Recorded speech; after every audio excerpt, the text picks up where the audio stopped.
Alô, bom dia. Estamos de volta nesta quinta-feira, 3 de outubro de 2024. Sejam todos bem-vindos.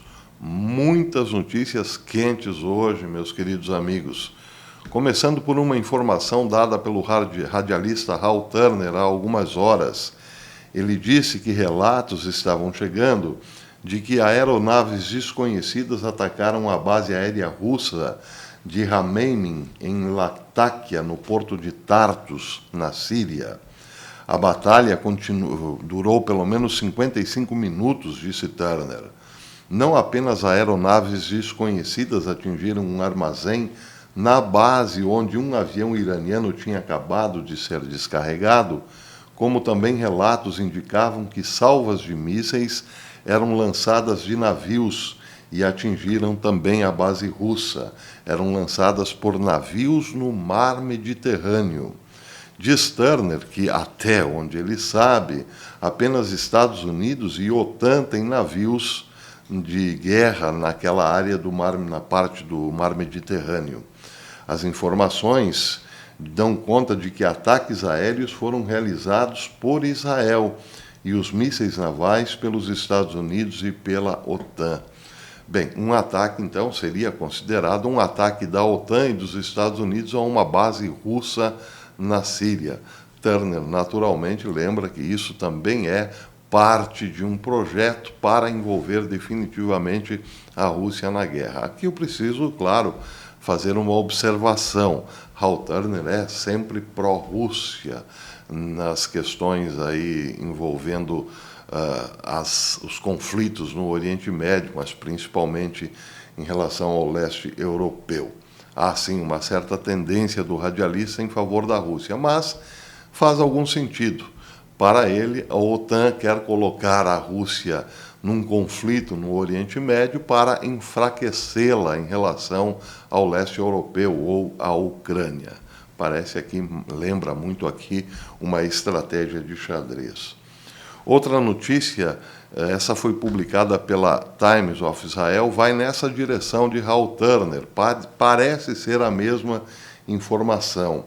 Disse há 2 horas, o Times of Israel, que a agência de notícias estatal da Síria disse que as defesas aéreas estão enfrentando alvos hostis, o que é um código para ataques israelenses perto de Damasco.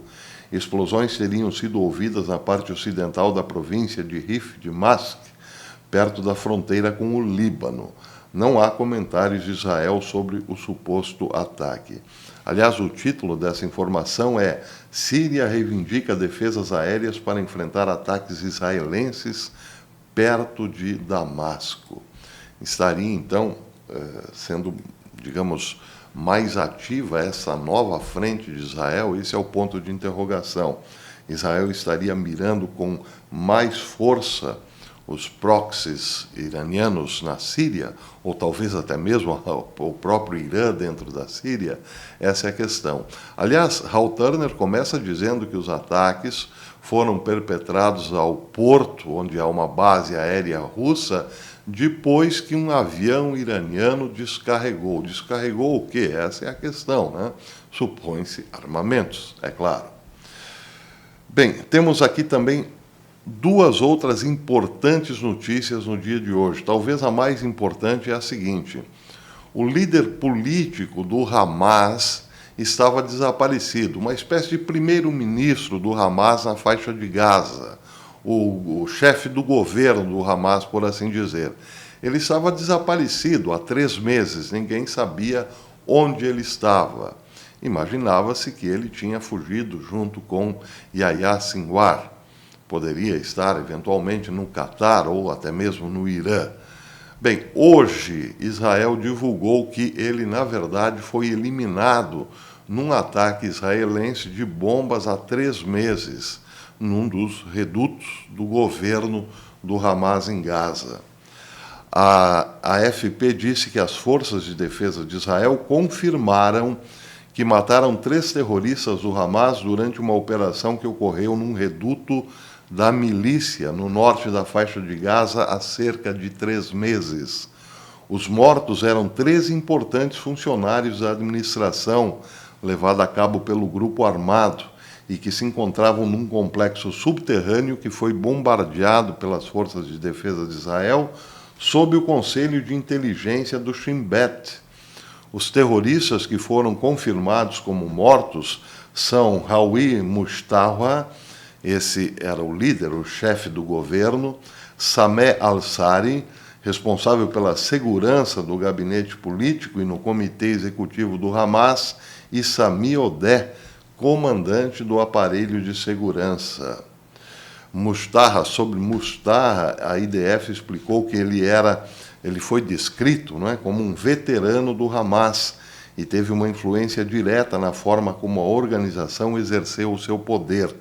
Ele participava na tomada de decisões militares e, ao mesmo tempo, servia como chefe de governo de Gaza. Aqui, o Times of Israel diz que a operação na qual ele foi morto constituiu um ataque de bombardeio por aeronaves à Força Aérea, sob a direção da Divisão de Inteligência e também do Shin Bet, que destruiu um complexo subterrâneo fortificado e equipado no norte da faixa de Gaza. Altos funcionários e o comando e o controle da organização terrorista estavam escondidos naquele complexo. As IDFs explicaram que o complexo era gerido por membros sêniores do aparelho de segurança do Hamas e servia como complexo residencial para as lideranças do governo do Hamas. O exército israelita também observou que a organização terrorista não publicou a notícia para evitar danos morais e funcionais aos seus operacionais, como já tinha acontecido em relação a outras vítimas. Não divulgar a notícia para não quebrar o moral da tropa, por assim dizer. Bem, então, está explicado aí o sumiço, já há 3 meses, do chefe de governo do Hamas, Hawi Mustafa. Bem, outra informação, essa recente, chegou agora há pouquinho. Israel realizou um ataque aéreo no centro de Beirute em resposta à morte de 8 soldados israelenses num confronto perto da fronteira libanesa. De acordo com a Agência Nacional de Notícias do Líbano, a NNA, Israel realizou um total de 17 ataques aéreos na capital libanesa durante a noite. Um dos atentados atingiu uma instalação de resgate do Hezbollah, matando 6 pessoas, segundo um relatório do Ministério da Saúde libanês. Por isso aqui o termo atentado, porque é uma notícia dada pela Agência Nacional de Notícias do Líbano. Israel diria o ataque, a resposta, enfim. A ofensiva também causou danos a vários edifícios, diz o informativo. Bem, aqui eu tenho aqui, a resposta seria pelo Hezbollah ter matado 8 soldados israelenses. Eu tenho as fotos desses 8 soldados. Eles foram mortos antes de ontem numa emboscada do Hezbollah na região sul, na fronteira sul do Líbano, onde estão sendo travados confrontos terrestres. Bem, aqui a notícia mais importante de ontem. Biden disse não à proposta, à intenção de Israel de atacar instalações nucleares do Irã. Israel pode sim responder, tem o direito de responder, disse Biden, mas terá que ser uma resposta proporcional, ele disse. A notícia, tal qual saiu na mídia americana, diz que o presidente Joe Biden disse na quarta-feira que se opõe a que Israel ataque as instalações nucleares do Irã em retaliação ao ataque sofrido com mísseis balísticos, dizendo aos repórteres que Jerusalém tem o direito de responder, mas que deve fazê-lo proporcionalmente. Biden disse que sanções seriam impostas contra o Irã e que discutiu a ideia com os líderes dos países do G7 em uma ligação conjunta na quarta-feira. Aqui é uma dose cavalar, digamos assim, de hipocrisia, porque uma das primeiras decisões, uns atos administrativos de Biden no seu governo, foi levantar sanções contra o Irã, justamente para criticar Donald Trump, de que as sanções prejudicavam a vida dos civis e o Irã tinha direito de investir um dinheiro que era seu, legitimamente seu, em infraestrutura para melhorar a vida dos iranianos, etc. e tal, era uma questão humanitária. Então, logo nas primeiras horas de governo, Biden liberou 6 bilhões de dólares que o Irã tinha para receber do Iraque.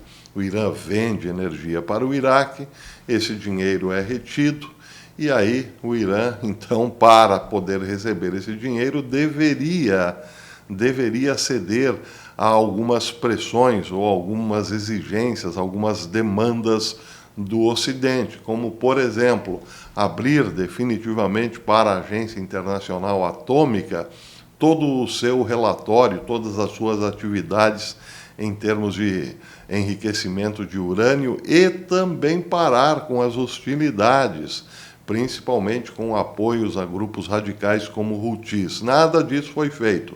Biden simplesmente liberou os 6 bilhões, que provavelmente não foram investidos no povo, mas em outras coisas, porque afinal custa muito caro lançar assim, de repente, 180 mísseis balísticos sobre um país considerado inimigo, não é mesmo? Sem falar em alimentar com milhões e milhões de dólares os seus proxies, como o Hezbollah e o Hamas, por exemplo. Pois é, agora que Israel teria, digamos, a intenção de responder firmemente a esse ataque, Biden disse, não, espera aí, vamos agir proporcionalmente, enquanto isso nós vamos aqui, nós, o G7, considerar sanções ao Irã. Esse é o governo norte-americano da atualidade. Disse Biden, discutiremos com os israelenses o que eles farão, mas todos os 7, o G7, concordamos que eles têm o direito de responder, só que devem responder proporcionalmente. Questionado se ele apoia um ataque às instalações nucleares iranianas, Biden respondeu categoricamente. A resposta é não, disse ele. Isso ele disse antes de embarcar no Air Force One, completando. Obviamente, o Irã está muito fora do curso. É mesmo, senhor Biden? O Irã está muito fora do curso. Mas aí a questão que fica aqui é a seguinte: como considerar uma resposta proporcional? Imaginem o seguinte: o Irã lançou 181 mísseis sobre Israel.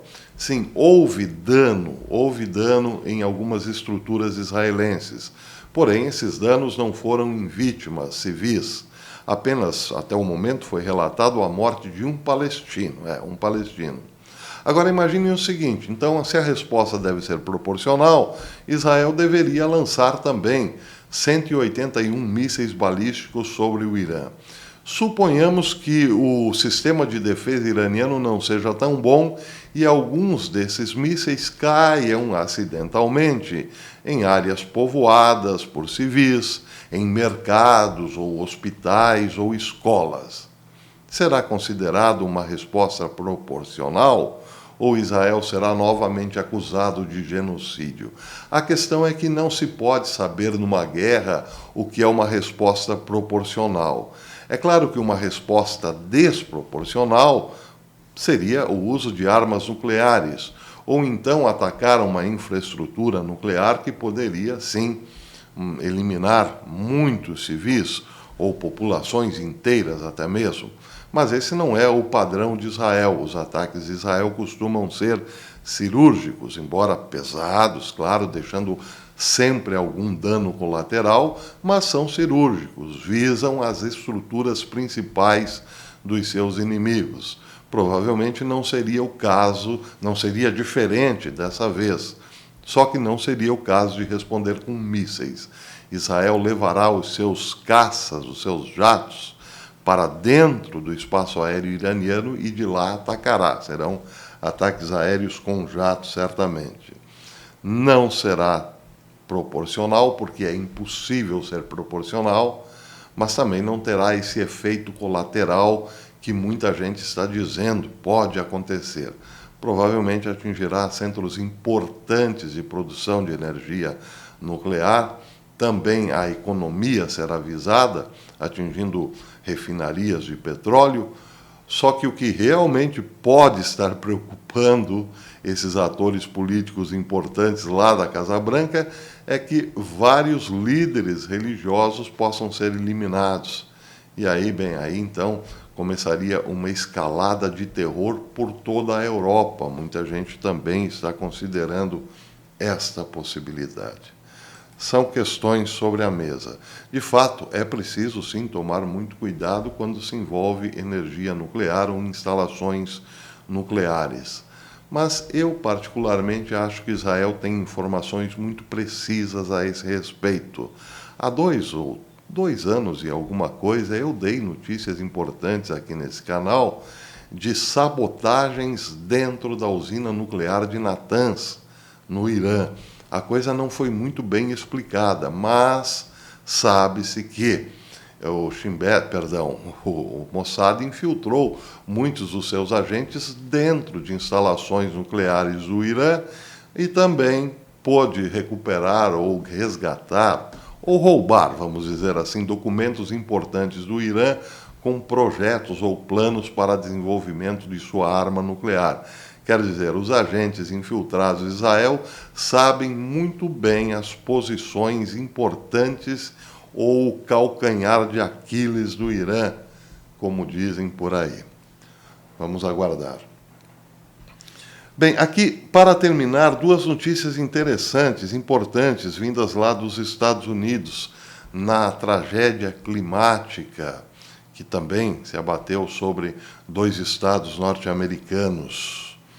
Aqui o Infowars diz que Jonathan Howard, da Unidade de Missão Especial da Guarda Estadual da Flórida, postou um vídeo online na quarta-feira pedindo que mais helicópteros sejam enviados à Carolina do Norte para ajudar nos esforços de socorro depois do furacão Helene. Por que ele está pedindo isso? Porque o governo está ausente, faltam helicópteros do governo para resgatar as pessoas que estão nas montanhas.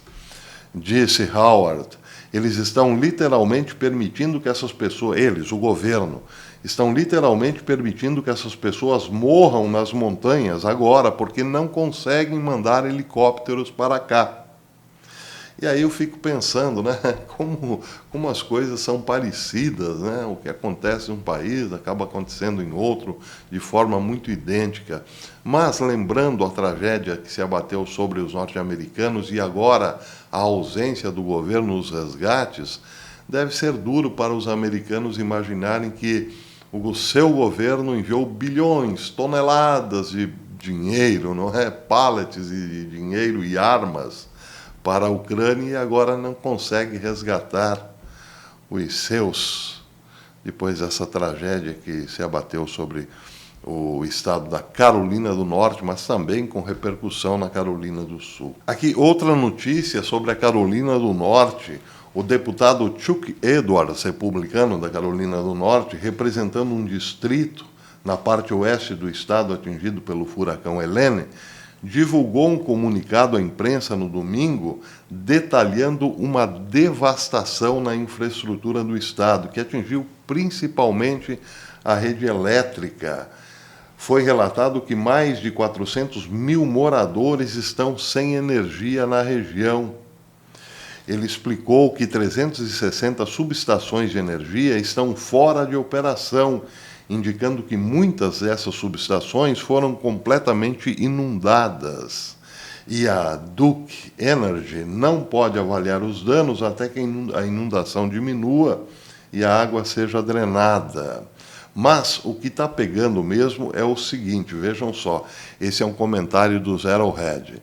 Ele diz que o que despertou o interesse, o nosso interesse nesse tema, é a energização da América para alimentar data centers de inteligência artificial e outras tendências de eletrificação, como veículos elétricos e terceirização de manufaturas, e levou à escassez e ao aumento de preços no mercado de quê? De transformadores. Bem, Um dos problemas da Carolina do Norte aqui é a falta de transformadores. A rede elétrica veio abaixo, é preciso transformadores para recuperar a rede, além de outros reparos, etc. e tal, mas o problema é que os reatores, ou melhor, os transformadores, estão com o preço lá em cima. E tudo o que diz respeito à energia elétrica, todos os componentes de reatores e assim por diante, estão com o preço nas alturas por conta dessa nova política do governo. Vamos salvar o planeta, vamos mudar a matriz energética, tudo agora para o elétrico. Só que não havia base para isso, não havia uma preparação para isso, e as coisas acabaram só complicando, ao invés de melhorar. Esse é um comentário longo aqui do Zero ao Red, mas também mais uma ação desastrosa do governo do amor lá nos Estados Unidos. Para fechar, está faltando papel higiênico em vários estados norte-americanos por conta da greve que começou, da greve dos estivadores portuários nos Estados Unidos. O povo correu, em alguns estados, como a Geórgia, por exemplo, correu para os mercados atrás de papel higiênico. E está faltando já papel higiênico, em alguns lugares água também, água mineral em garrafas. Pois isso lembra o Covid-19, né? Nessas horas, o povo estoca o que acha que é fundamental para a sua sobrevivência, em primeiro lugar, né? O papel higiênico, vejam só. E eu sou do tempo do sabugo de milho. Pois é. Bons tempos aqueles, bons tempos aqueles. Se você gostou desse vídeo, deixe o seu like, verifique aí se você ainda é inscrito no canal. Se não for mais, inscreva-se e acione o sininho para receber as notificações dos nossos vídeos. Se tiver notícia importante, à tarde eu volto, se Deus quiser. Até lá.